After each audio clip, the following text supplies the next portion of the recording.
কাল যখন বেরিয়েছিলাম একজনকে একটা খুব সুন্দর শেপের দুল পরতে দেখেছিলাম। আমার তো ভীষণ ভালো লেগেছে। বরকে বললাম কিনে দেওয়ার জন্য।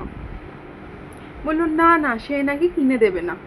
আমি যেহেতু দুল মাঝে মধ্যে বানিয়ে পড়তে পছন্দ করি, আমি নাকি ওটা বানিয়েই পরবো। বোঝো ঠেলা কিরকম নিজের পায়ে কুড়ুল মারা বলো। আমি বানাই, সেটা হচ্ছে আমার শখে, বানাতে ভালোবাসি তাই। এবার বোঝো, কিনে তো দিলই না, উপরন্তু বলে দিল বানিয়ে পড়তে হবে। এটা কোনো কথা হলো? ঠিক আছে, চলো দেখি কতটা কি বানাতে পারি। এরপর ভাবছি শুরু কী দিয়ে করব। তারপর দেখি হাতের কাছে একটা সাবানের বাক্স ছিল পিচবোর্ডের, তো সেটাই নিয়ে নিয়েছি। আর একটা টুকরো কেটে নিয়েছি, ওটাকে আবার ছোট করে কেটে নিতে হবে, কারণ কানের দুল তো দুটো হয়, তার জন্য আবারও একটা কেটে নিলাম। নিয়ে এবারে শেপ করতে হবে, কারণ যেরকম দেখেছিলাম সেরকমটাই তো বানাবো, তার জন্যই শেপ করা। তো এরপর আমি যেটা নিয়েছি সেটা হচ্ছে আঠার ক্যাপটা নিয়ে নিয়েছি, কারণ গোল রাউন্ড করব। মোটামুটি আমার শেপ তৈরি, এবার এটা কাটার পালা, কেটে নিতে হবে। প্রথমে তো শেপ করে একটা কেটে নিয়েছি, কারণ ওই শেপটা অনুযায়ী বাকি শেপগুলো করব। তো সেই অনুযায়ী দুটো শেপ করে নিয়েছি। মোটামুটি একটা শেপ কমপ্লিট। হ্যাঁ, দুল হিসেবে বেশ ভালোই লাগবে, আশা করি কমপ্লিট হোক, তারপর দেখা যাবে। দুটো শেপ আমার কমপ্লিট। এদিকে আমার জামার একটা কাটার পোর্শন ছিল, যেটা মা কেটে দিয়েছিল। তো সেই পোর্শন থেকেই আমি ছোট ছোট দুটো টুকরো কেটে নিচ্ছি, কারণ এই দুলটা আমি এটা দিয়েই বানাবো।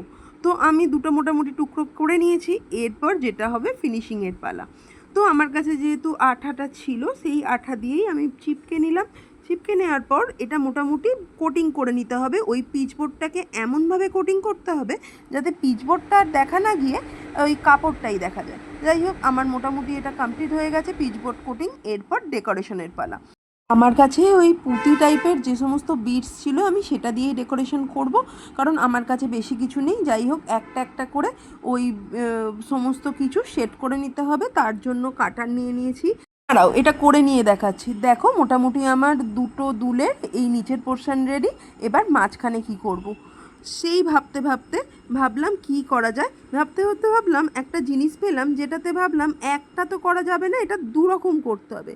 তার জন্য কিন্তু আমার হঠাৎ করেই দুটো শেড হলো।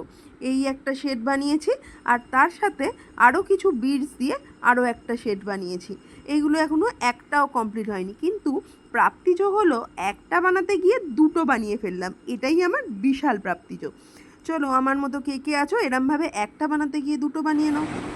আবারও সেই গ্লুগান অ্যাজ ইউজুয়াল ফিনিশিংয়ের জন্য। চলো ফিনিশ করে নিই। আমার তো ভীষণ ভালো লাগছে, একটা বানাতে গিয়ে দুটো বানিয়ে নিলাম। আর হ্যাঁ, এটা হচ্ছে সেই দীঘাতে গিয়ে কুড়িয়ে আনা ঝিনুক। দেখো তো কেমন লাগছে। আমি তো দুই কানে দুটো দুরকম যেটা বানিয়েছি সেটাই পরে নিয়েছি।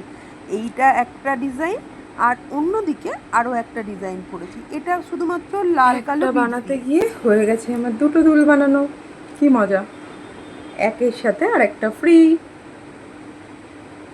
এটা একটা, যেটা আমি এইখানে পরেছি, আর আরেকটা হচ্ছে এইটা, যেটা আমি এইখানে পরেছি। কেমন লাগলো জানিও। টাটা।